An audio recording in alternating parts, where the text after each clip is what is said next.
Spoilercast coming to you live on Dead Sun Entertainment. We're actually going to try something a little different tonight and let Brian take the lead since I personally think he's a lot better at the nuance of the discussing plot details, and whereas my general summaries are kind of better suited for, I think, news podcasts and stuff. I'm going to let Brian lead in the discussion tonight instead. Especially, I imagine he'll have more to say as well on the last part beyond me grumbling that no, I hate it. It's really dumb and I'm not having fun with it.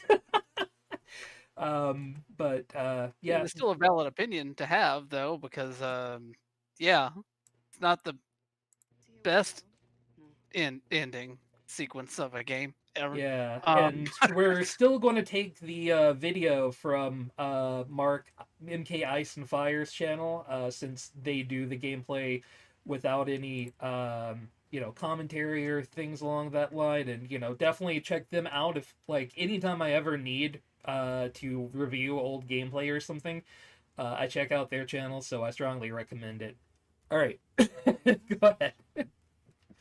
uh, it's fitting that you put the video up right as we have Abby and Lev making their way through the hotel, because that's kind of where we left off. I know we like briefly touched on the journey with Lev leading Abby through the rooftop bridges that the Seraphites had built to navigate the city of Seattle Yeah, did the to get to the rooftop hospital. bridges make you more uneasy than a lot of the other parts of the game? I mean, yes and no. I think sometimes some of the focus in those fights was in those segments for me was really more focused on getting frustrated at some of the combat scenarios here and there. Not like because like I thought they were bad, but just because like sometimes navigating all that stuff and working with the control scheme can be a bit of a frustrating thing. But especially when you're trying to switch between guns on the fly. So but yeah, like, but the hotel, I'll briefly touch on the hotel because we have like we got it's not a huge chunk, but we got a decent chunk of this game to get through to get to the end. Yeah. Um, the hotel was probably one of the most frustratingly long sections of the game for me. I felt like Yeah. the hotel, if you had cut that in half, it would have been just fine. Especially considering that you were leading into like your one weird like zombie blob boss in the Yeah. hospital. Like Like the you didn't. hospital felt too short and then the hotel was too long. So the hospital felt too short until you got to that boss fight, and then that boss fight was just like, okay, just let it end, please. Like that boss fight was like the most like Bioshock One feeling boss fight I've played in a long, long, long time. Yeah, You like know what we I mean? fought some of the smaller blobs so far.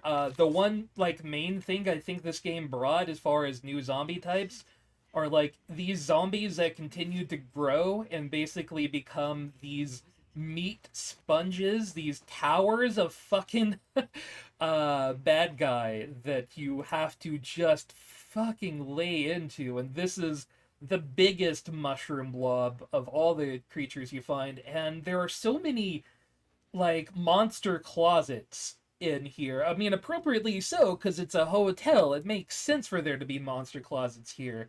But there's so fucking many of them, and the first time, every time I hit a monster closet, I died because I wasn't ready for it. And it just surprised me out of nowhere. Oh yeah, no, I died so many times in the hotel. It was frustrating. Like I just wanted this segment to end so bad. Like just in the same way that I wanted the game to end. I wanted this Which segment to end. I'll give a related, and this might be the last time I say anything positive about this game. The load Hmm. times are immaculate. Like, dying isn't the setback that it is in most other games. You do get, set back a few rooms, but the load time is so fast. It is amazing, the technology they brought to this game. Yeah, I will give them that as well. Like it didn't take that long to get back into segments and that sort of thing. I don't know. I was so glad when the hotel was done, and I was so glad when the hospital was done, Yeah, because especially because they didn't make you go all the way back from the hospital to the aquarium. They just cut yeah. and you show back up. Like thank God. It's a smart Uh, fucking move after such a long. It is the longest log of the entire game. yes. So after the hospital, we get Abby gets the supplies for Mel to amputate um, Yara's arm, Mm, and that happens.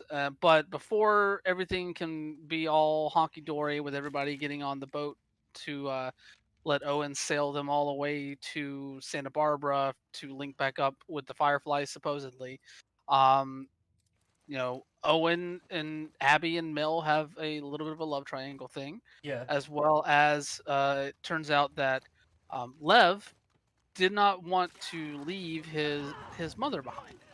He wanted to try and go back to the Seraphites Island and convince his mother to leave with them.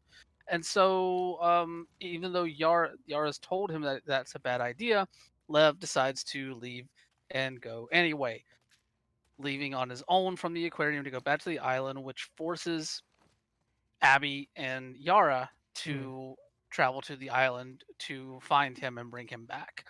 And this is where the climax of everything that we've been seeing in Abby's storyline really comes to a head, because they arrive on the island almost exactly at the same time as the WLF are arriving on the island for their invasion mm, against the Seraphites. And while that gives them a bit of cover to infiltrate the island, because the Seraphites are much more focused on the WLF's invasion, um, it also creates a very, very tumultuous environment for them once they get into the village proper.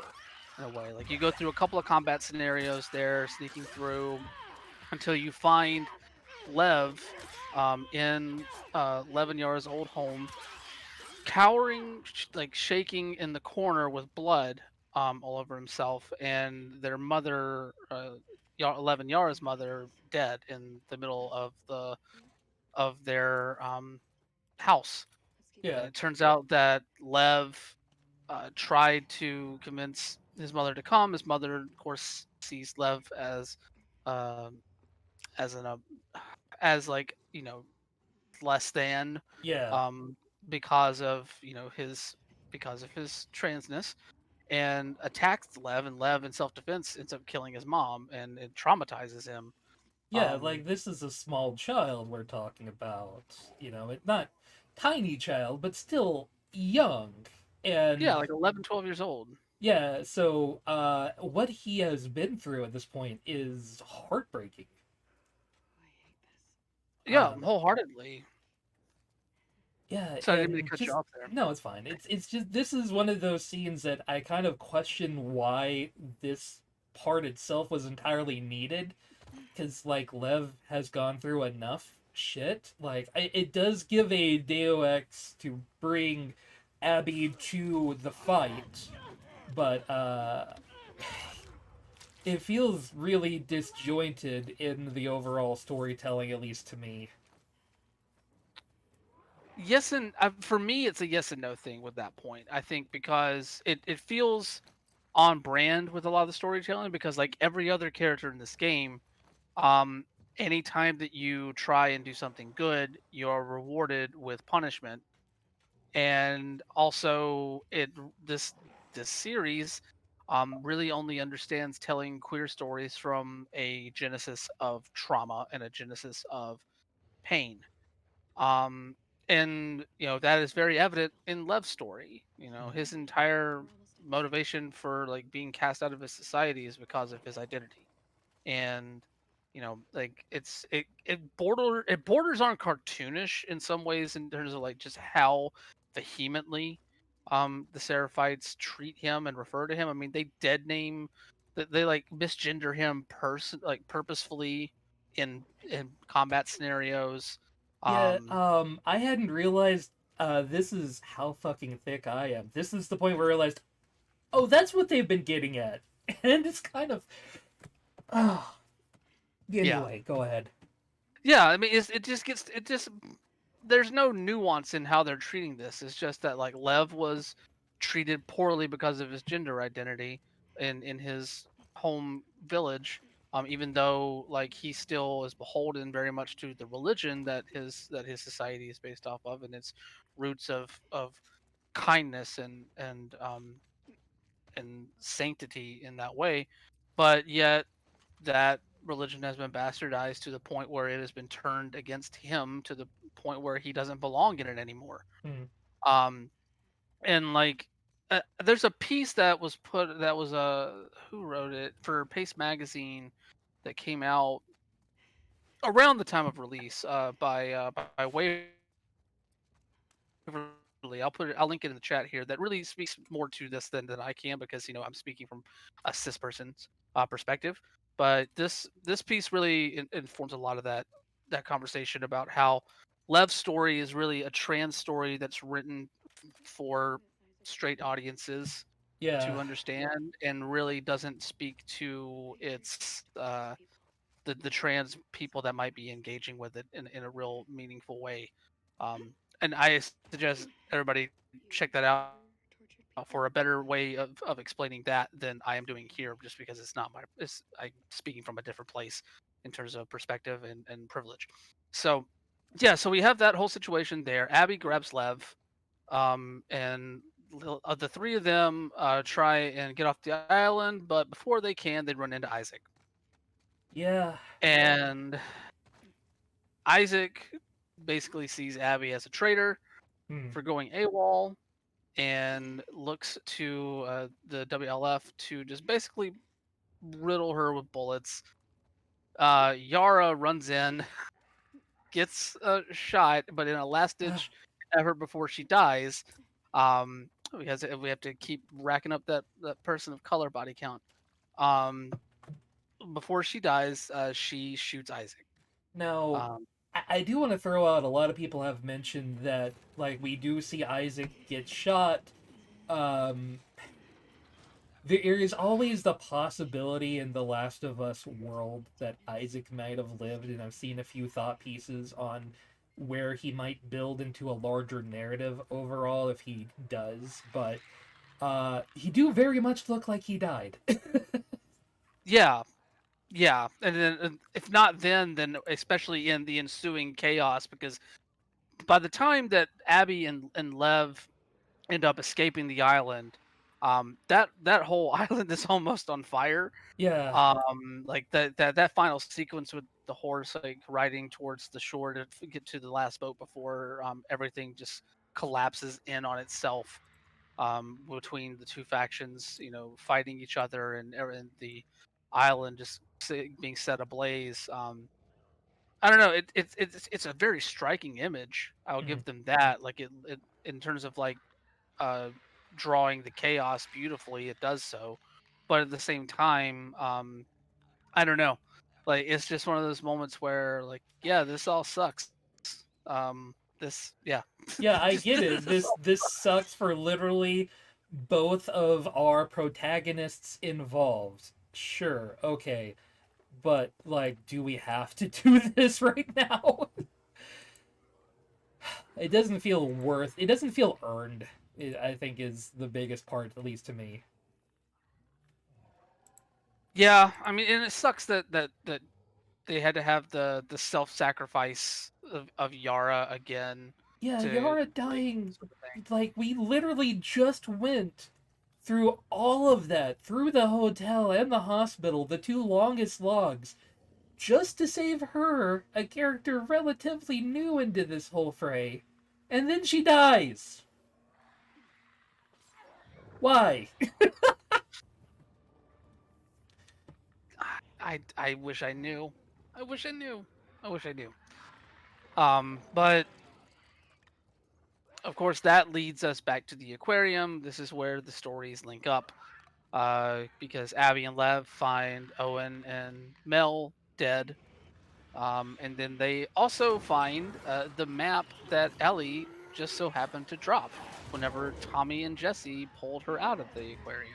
It's almost like she didn't learn from finding the badge that they left behind the first time. Like, maybe don't fucking drop perfect identifiers when you leave these scenes.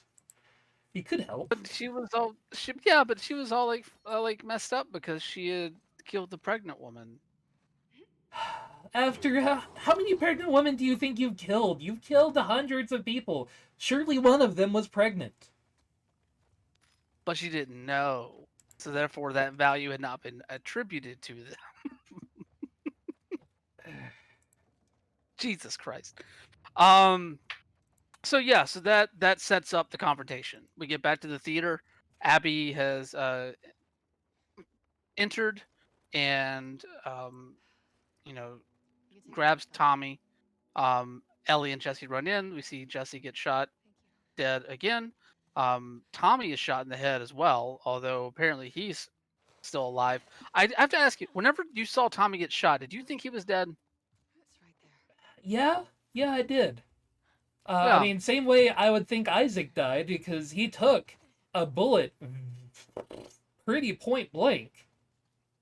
yeah, same. Like I thought Tommy was dead also, but apparently he lives. Mm, Um, and at that point, Abby and Ellie face off in what I thought was a very interesting, I guess boss battle you could call it, where you're controlling Abby against Ellie, and Ellie utilizing all the stuff, the mechanics that you had used as Ellie against you. yeah. Um, what did you think of that combat scenario?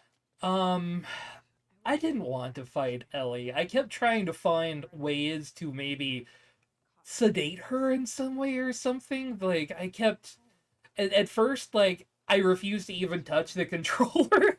like let's see what happens. Maybe if I like don't fight back. No, okay. So I don't want to fight Ellie because as much as I dislike Ellie at this point of the game, I'm real worn out by this cycle of violence that's been going on repeat in this game at this point. I am at full combat fatigue by now, and I don't want to do a fight between the two protagonists. I do think it's very cool how Ellie fights.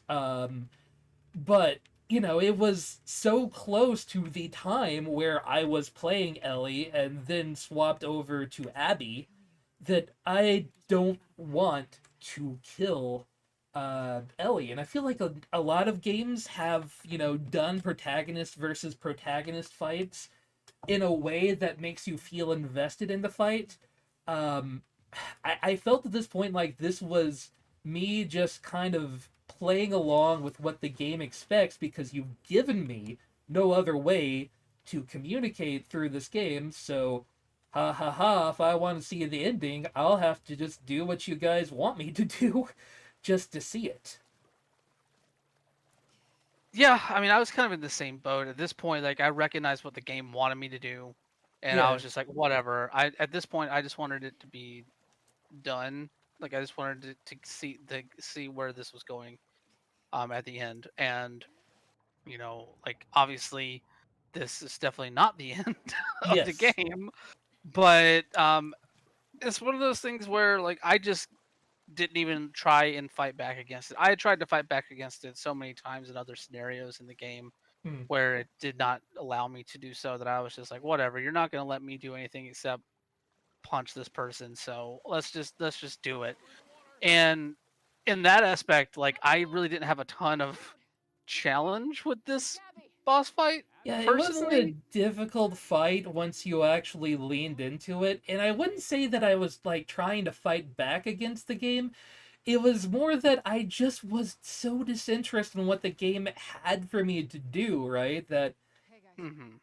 like it was more like you ever like logged into work after sleeping poorly and you know you're here and you have no other choice but to be here and do the work today. You're out of hours to fuck around with, and you know, I guess I gotta get this shift done. And I don't Just got to want to get the do five it. o'clock. Just got Yeah, to get the 5 o'clock. yeah, that I that was totally it. understand. I am literally here to get to 5 o'clock, and if we gotta get there, we'll get there. Cool, great. Yeah, like once I figured out I could just throw bricks at Ellie and like stun her, like I just spammed it, honestly. Yeah. And got that done. Although you do get the moment, where Abby is ready to deliver the fatal blow Mm. to Ellie, and then Lev shows up, and basically like Abby remembers, you know, where she's gone on the journey that she's gone on, Yeah. and trying to better understand that like exactly what constitutes vengeance and justice, and how to really absolve some of these emotions that she's been feeling around stuff. And she ends up letting Ellie live and just walking away and just being done with it. Yeah, I think she says as much as like I'm done with this, Yeah, and walks away. this is the dumbest fucking analogy I will ever make on this show, but I had some real fucking Goku vibes going on. Like, I Mhm. could kill you, Frieza, but you're nothing. You've lost. Go home. Okay, yeah, let the tyrant live, you dumb asshole. Jesus. I mean, that's the thing though, is that like I don't know, I liked that arc for her, especially like having Lev there as an influence over her, to be Hmm. like, to represent this sort of not necessarily calming, but more mature influence in how Abby really works through her emotions. Because she's also in that instance, she's attacking Dina as well, and let's face it, Dina is basically, for all intents and purposes, an innocent in all of this, really, when you get down to brass tacks. She's just there to support Ellie, and doesn't really deserve anything that's coming her way, in my mind at least. Yeah. Um, so I don't know. I thought that it was a signal of growth for Abby, that that she let these characters just walk away, and just like, look, just like, this is the second time that I'm sparing you. Just let this go. Like, I've been able to go on this journey. You should be able to go on this journey too. You have people in your life that love you and can support you. Um, in the same way that I now have with this kind of makeshift family that I have with Lev. And I think that it's a great place for Abby to land on, and I think that is the main reason why I really enjoyed Abby's arc in this game much more than Ellie's, to be fair, because it feels like Abby actually learned something. Yeah, even at the very end, it does feel like Abby, at the very least, learned a little bit, and Ellie is an eternal vengeance machine. That is, she has the one program that she knows how to do, and that is murder. Yeah. Um, and speaking of that, we cut to black there, Hmm. and we come back up on Ellie and Dina at their pristine dream farmhouse outside of Jackson. And Um, this scene was cute as hell. I loved it. This could have yeah, been a great way to end your game. Yeah, if the game ended at the farmhouse, I would have been I would have been ecstatic. Like, it would have been I would have had a much better opinion of this game, I think. I still would have had glaring issues that needed to be addressed, which we brought up over the 2+ hours that we've talked about this game so far. Hmm. But yeah, so like Dina and Ellie are there raising JJ, Yeah. uh, and they're just having a nice little family time, dancing to some music, cooking and cleaning, and hanging out with the sheep, and Yeah. sitting on that tractor watching the sunset. Dope ass tractor. Yeah, I honestly thought that the tractor little vignette was going to be the last thing in the game, and if it, I think that would have been the perfect place to end it, because like, maybe not the perfect place, because I think you still needed to see Abby, and or not Abby, Ellie and Dina have that moment in the barn Yeah. after you're putting up the sheep, and Ellie's still dealing with the PTSD, and Dina is there to support her, because I think that's really. Yeah, the moment in the barn was fantastic. And if it had been even a cap of the moment in the barn, the shortly proceeding incident, and then game ends, that also I think would have been a fun epilogue. Like, that, this is a circle of violence for Ellie that she doesn't know how to leave, could have been a fine conversational ending to be had, right? Yeah, I mean, it speaks to the ambiguity that you have and at the end of the first game as well. But even then, like you had a moment where like Dina is there comforting her and trying to be there to support her through these clearly these mental health struggles that she's having based around all the trauma that she's had in her life, and it could have landed on a very healthy place of like Dina helping her to break that cycle. Yeah. It could have been a commentary on like breaking that cycle in a way um, that would have, I think, had much more of an impact than what the actual ending of the game does. Because the actual ending of the game feels so fucking cliche to me that I'm just done with it. It's so fucking stupid. Oh my god. Oh, I Yeah. hate it so hard. But we haven't So even gotten there yet, because no, we haven't, but we're getting there. We're powering through. even where we Um, are in this game, like, the story has problems, but, like, it's fucking serviceable, I guess. but then Tommy had to come back and stick his nose where it don't belong. Yeah, how dared Tommy actually live? The one person that probably should not have lived. And here he is to fuck everything up. Good job. I will say that I'm like Tommy living or dying was like moot to me really. Like what really bothered me was the fact that whenever he did come back, like he is clearly his life has degraded a lot. Like Oh, yeah. his marriage is on the rocks. He's like permanently injured from his clash with Abby. Mhm. Like and he all he has is that sense of vengeance Right. um for Joel's death. And so much so that he basically guilts Ellie back into the fight because he knows where Abby is. He's Mhm. heard tale from some contacts and some old Firefly contacts that Abby is somewhere in California, and he relays that information to Ellie.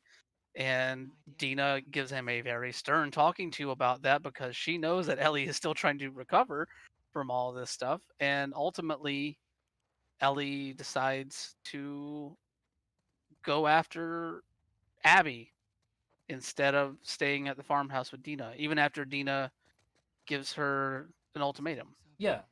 And it's a perfectly understandable ultimatum that, it's vengeance or her. And this is totally understandable. She has a child to raise. This is far more important than some stupid vengeance. Now, I'm not entirely mad at Ellie about her choice. This is a woman severely traumatized by not even the other people, but even her own, what she would consider a family has traumatized her at this point to a breaking point. So I get leaving at that point. I mean, in terms of like the motivation and how they handle it, I don't know if I'm 100% there in the same way that you are. Hmm. Um, I mean, it clearly is a huge impact is the guilt stuff that Tommy levies on her because he lays it on heavy when it comes to like Joel being a father figure and being someone that was there for Ellie and we need to be there for him. But Ellie clearly has like built a life separate from everything that Joel really encapsulated. Like she's separate from Jackson. She's there like trying to find peace and as he says found partially some of that peace with being at the farmhouse with Dina and JJ. Hmm. And really it seems like outside of dealing with the trauma of the whole situation, she's somewhat moved on from Yeah. everything until Tommy shows back up. And to me, the ultimatum with Dina was a very odd thing for me to see because we're going from seeing Dina basically like huddle up with her in the barn while she's having dealing with a PTSD flashback, and just being there for her and trying to soothe her and bring her back and help her work through her issues, as you know as a good partner, to basically saying that, instead of like actually like having a conversation about why Ellie might want to go Hmm. do this, and like trying to like talk through these things to figure to like help Ellie understand that this isn't the right thing for her to do from her perspective. She just lays down that it's either this or me. Like and I Yeah, get that, that can be a product of just becoming ultimately frustrated with the whole situation. Like, we haven't been privy to every interaction right. that they've had over the past months. But at the same time, if you're not going to show that to us, it's kind of hard to make it believable that Dina would have this jump without showing us the progress of getting to that jump per se. For like every conversational point that this game has gone over in depth, this is one that it feels like they suddenly decided, nah, we want to cut this short. Just Dina is the one to be the thorn in the side of Ellie since, a third of the way through the game. We might as well continue that. Yeah, and that really frustrated me, Hmm. to see that, because it wasn't really in line with anything we've seen from Dina to that point, and it It, just felt very like stereotypical. Like, I liken it to some of like the stereotypical stuff you see in westerns, in a way, where like the woman being like, if you leave, I'm not going to be here when you get back, and that stereotype can be, um, lend into some imagery for women in cinema that is not good.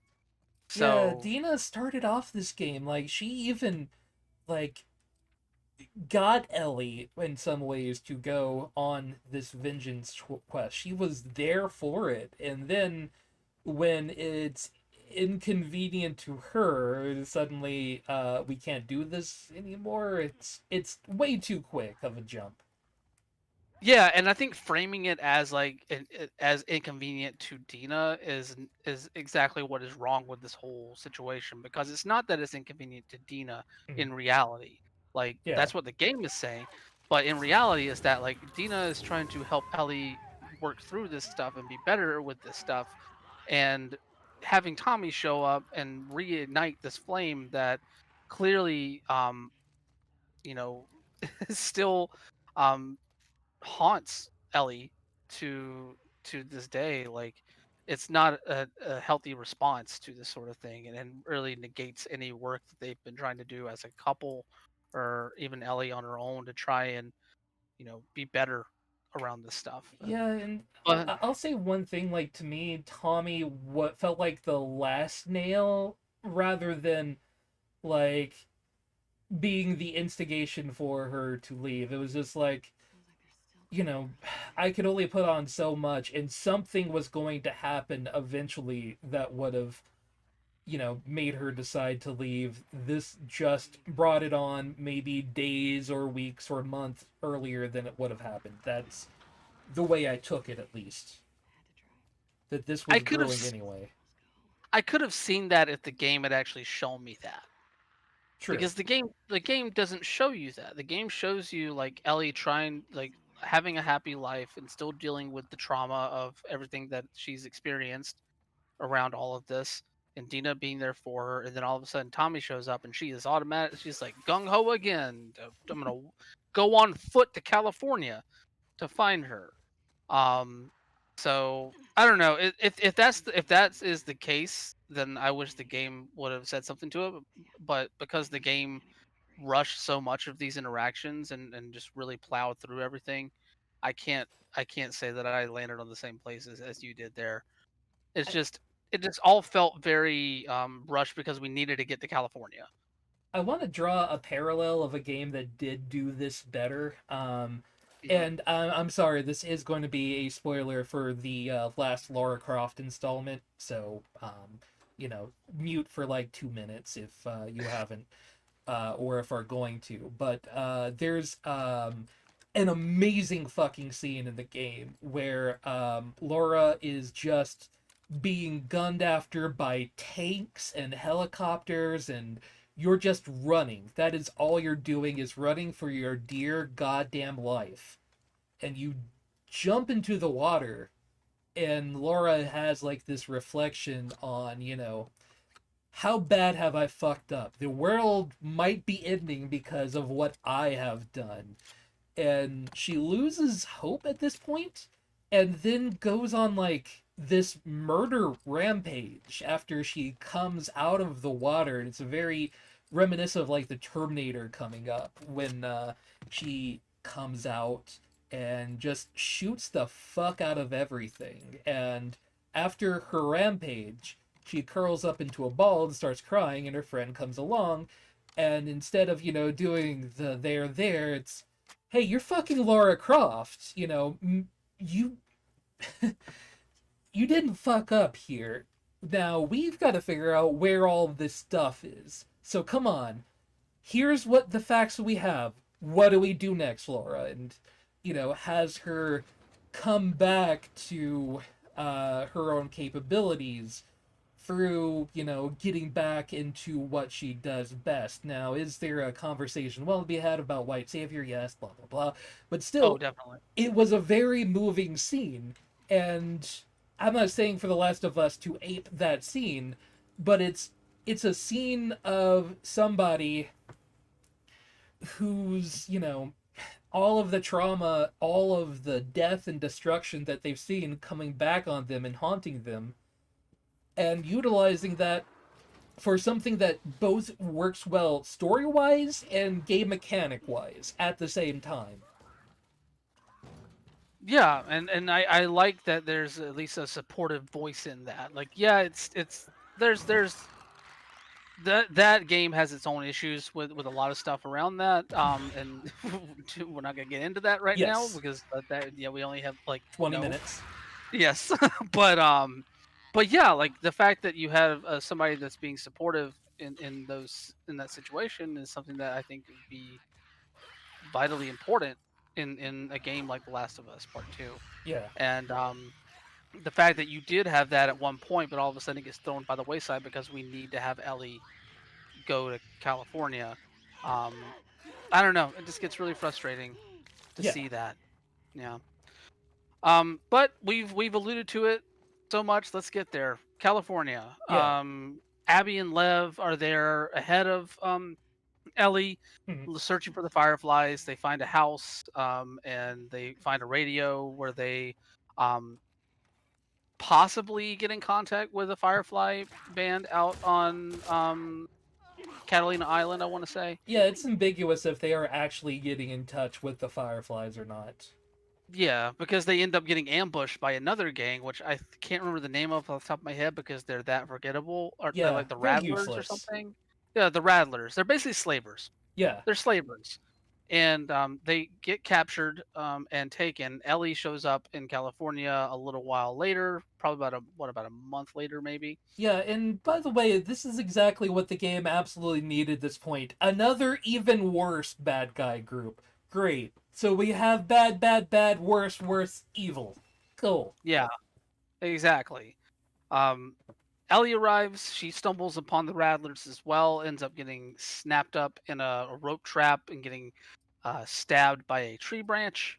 Hmm. And so she's starting to kind of bleed internally while she escapes the Rattlers basically by, you know, faking them out, acting like she knows she's immune and they're trying to threaten her by having a clicker bite her, which she turns back on them, finds out where their camp is, and where Abby and Lev might be, and ends up getting a silenced submachine gun, which is God. I think is the most telling thing to happen. Where they're like, these people just this gang doesn't matter, like it really doesn't matter. Yeah, Just go this when is guns always blazing. pointless. Like, literally, they set up a playground, right? Because they literally leave two different zombies there for you to unleash upon the bad guys in the middle of this compound.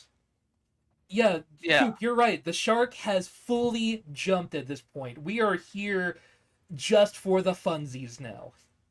Yeah, and honestly, like there's no fun Yeah, in this game. there is no joy in Mudville because this game has hobbited itself. It has gone on for so long. I have had so many endings.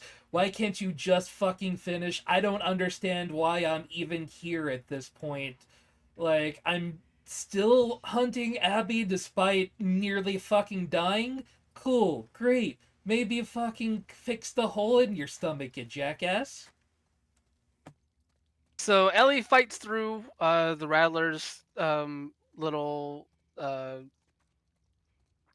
camp or whatever it is, and ultimately frees a whole bunch of the people that are being kept as prisoners that are eventually going to be turned into clickers for their clicker fight club as well as their slave Yeah, this stuff. is that's how they torture people that don't do what they want them to do. They turn them.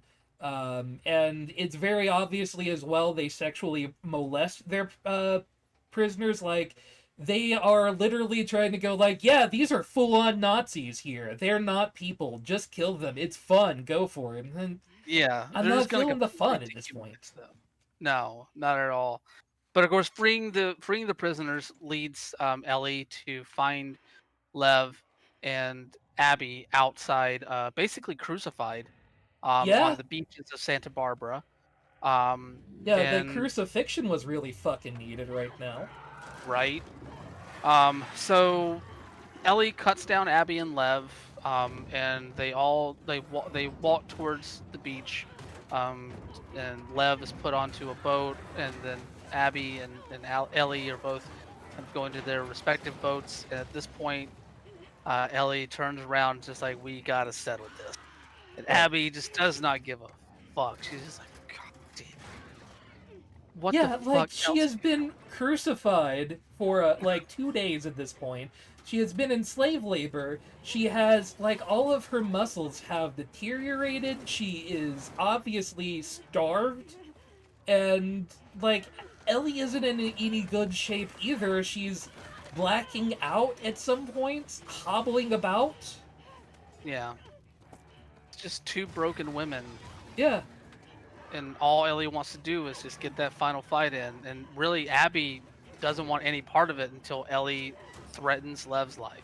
yeah, congratulations. This is the only reason you kept Lev alive, is so that Ellie could threaten him? Is that really why you kept this man alive? Fuck off! Yeah. So that threat forces Abby into the fight. The two fight, um, and Abby, even though her muscle mass has deteriorated from being crucified for at least like a week, maybe two, Mm, um, gets the upper hand, ends up biting off two of Ellie's fingers, her pinky and her ring finger, and Ellie eventually gets the advantage and is about to drown Abby whenever she sees an image of Joel fucking. smiling on the porch.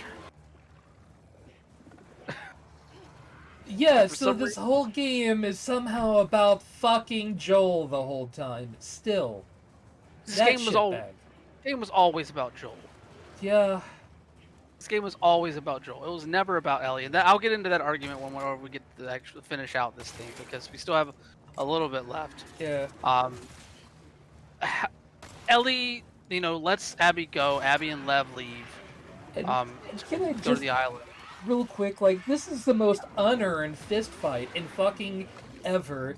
You don't want to do this. There is no joy in this fist fight. This is not Metal Gear Solid of two brawny men going hand to hand combat with each other, knocking blows with each other. This is two near dead people that are just unable to do almost anything, and fighting should be the last thing on anybody's mind, but there they are. Okay. Oh yeah, they're physically spent. Yeah, there's no fun in it because they're not even able to practically fight. Like, it's just sad. No, it's just the grunts and screams and cries of pain. Like Yeah, it's honestly one of the darkest moments in the game, really, it's to me. physically gross. It is sickening in ways I don't even have words for. I hated it. This is the worst I have ever felt playing a video game in my entire life. Yeah. Okay. Oh, no, you're good. You're good. You're good.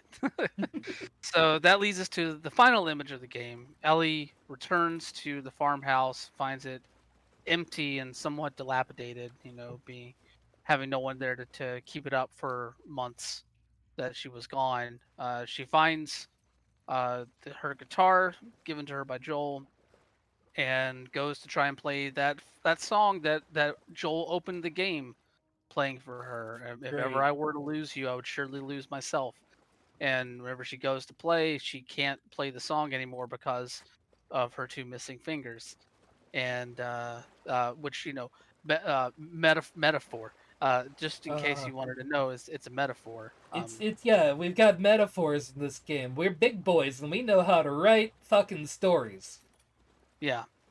So, and it's also at this point that we get the final flashback where Ellie goes to Joel after the dance, and Joel sticking his nose in the situation where she didn't want him to, and it kind of ends with her basically still being upset at Joel for what he did in Salt Lake City, but expressing that you know she might want to try and start over and try and find a way to forgive him, Mm. even though she's not there yet.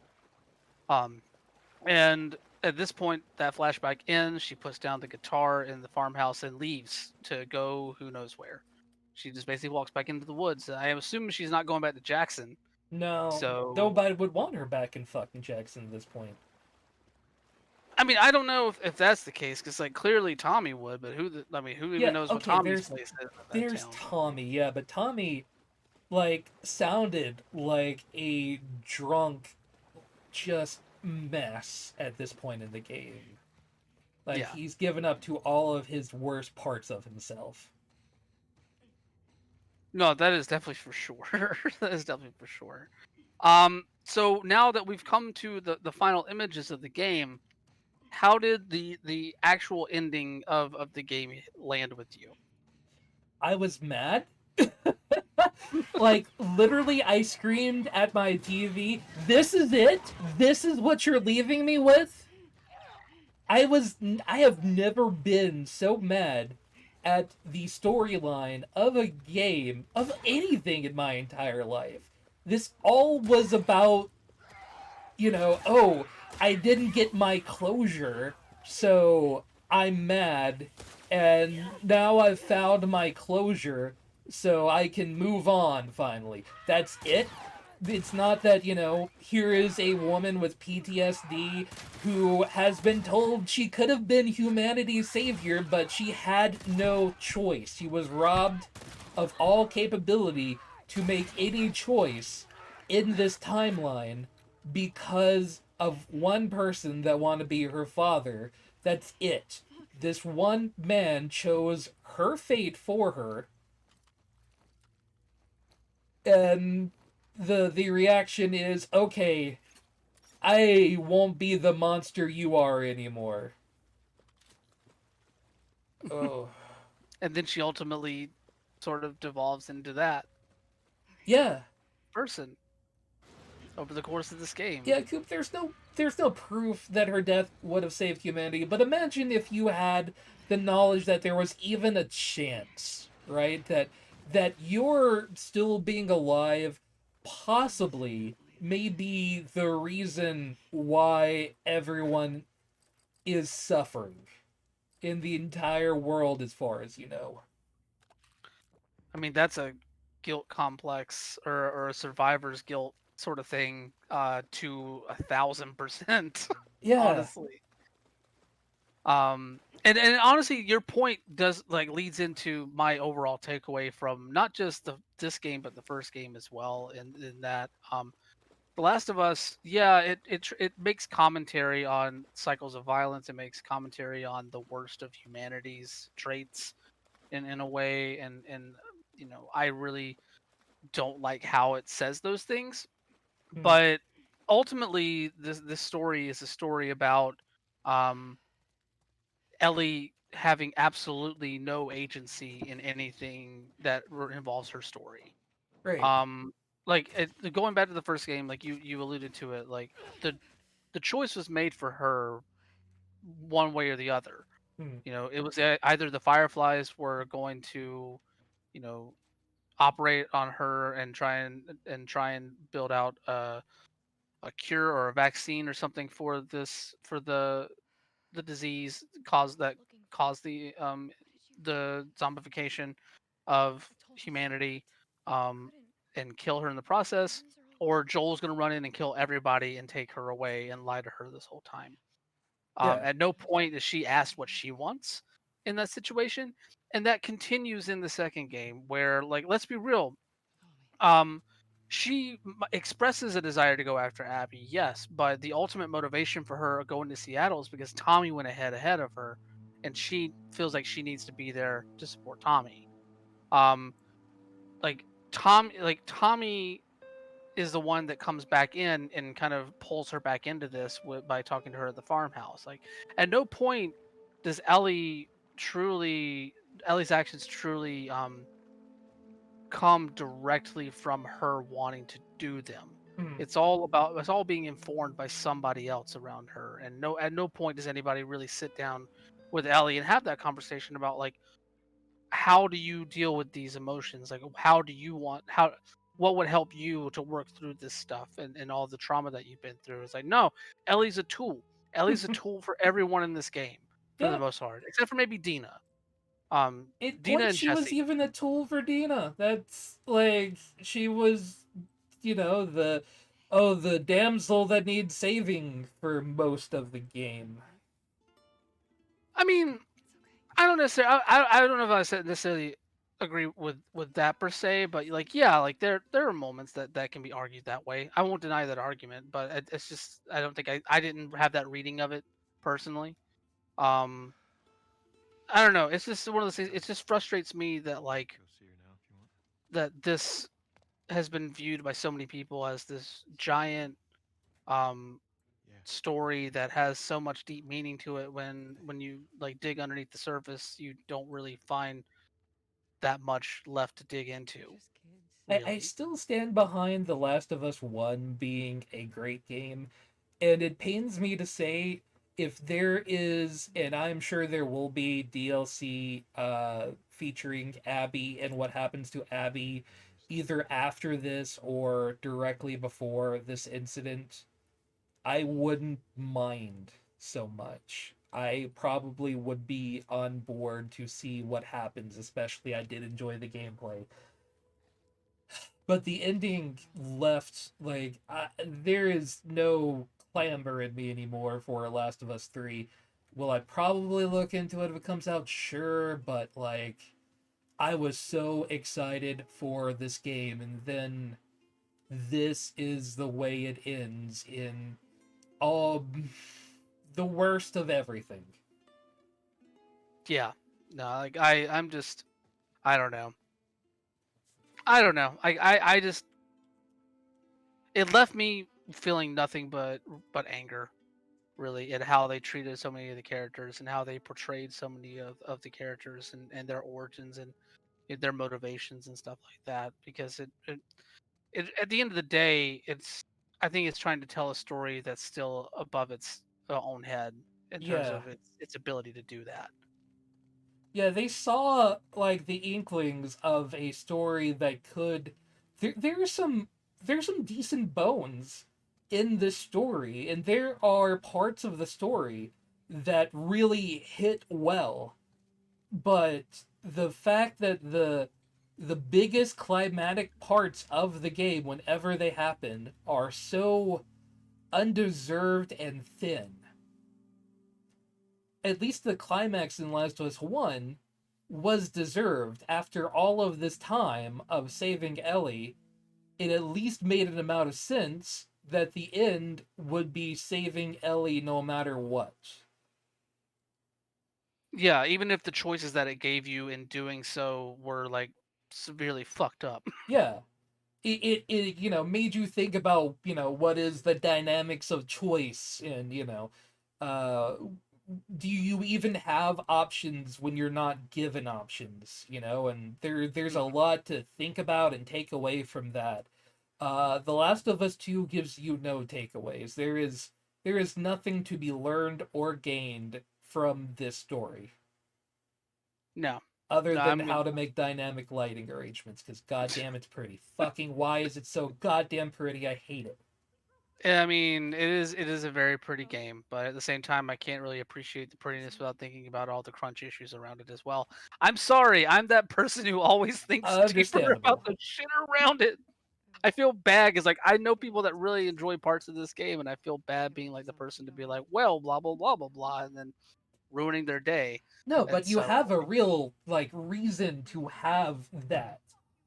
yeah, Like I kind of hate that I enjoyed so much of the game, because it is such an undeserved amount of joy that this game brought in the parts that I did enjoy. Because how can you make you can't say this is good, because the parts that are bad obviously make me beyond angry at how awful they are. yeah. Yeah, and I'm right there with you. I think that there are definitely elements of this game that I really enjoyed. But at the end of the day, the sum of its parts results in something that I don't ever really want to touch again. And I'm Yeah. glad that we've had 3 hours to unpack all of this because that means that I can finally stop talking about this game for a while. So what's the next spoiler cast? Final Fantasy 7? Oh, Jesus Christ. I don't know. If I ever get back to playing Cyberpunk, maybe we can do a spoiler cast on Cyberpunk, Oh but god, Cyberpunk would be a fun spoiler cast. I actually like Cyberpunk a lot. I'd be willing to replay it again just to have another conversation on it. well, that means that I guess well, we'll see. I have to actually feel like pushed to actually get back and want to Yeah, give enjoy them it. like Not another enjoy, four but months play to through fix that all game. the bugs. We'll see. We'll see. I haven't touched that game in like almost 2, 3 weeks at this point, so maybe I'll get back into it, and then we'll see. Either way, we'll come up with something else to do a spoiler cast on because this was fun. Yeah. Yeah. All right. Well, I guess that's The Last of Us Part 2 in 3 parts here on Dead Sun Entertainment. Hooray! Follow me on Twitter at WonderboyOTM. Follow my other podcast, LGBT in the Ring, at LGBT Ring Pod. Travis, anything you want to shout out before we close up shop? Just thanks Coop and Nomi for joining us this evening. I'll be back tomorrow. Hopefully I can figure out how to use the dongle that Coop recommended, and if I can, we'll do some Maiden, and I think actually I'm going to put up a Twitter poll to see if I'm going to play Hades or Slay the Spire as my For the Funsies game to play after I go through Maiden. So hey, tune in for that if you want to. And we'll have Hell fun with yeah. that tomorrow. And we'll be back next Monday, of course, with another episode of the Mr. Video Game Super Show as well. I literally, while we've been talking, posted something that I'm looking forward to talking about next week when it comes up, because Oh that is a god. fucking Is it doozy. is it the CD Project Red? No, Okay. the I'm gonna go check the Discord. yeah, I won't even say it actually, because I'm looking forward to seeing how much it pisses you off, because seeing this brought up Oh after. god, yes. Oh my god, I love this story. Oh wait, hold on. Maybe I missed the wrong thing. I think I was looking at something else. No, wait, never mind. I think I did. Okay, I'm good. I'm good. I'm cool. You're good? Yep. Okay. Yep, I'm good. Yep. God damn it. Fuck you, Sony. Anyway, Great. yeah, we'll talk Anyway, about that next week. exactly. Bye.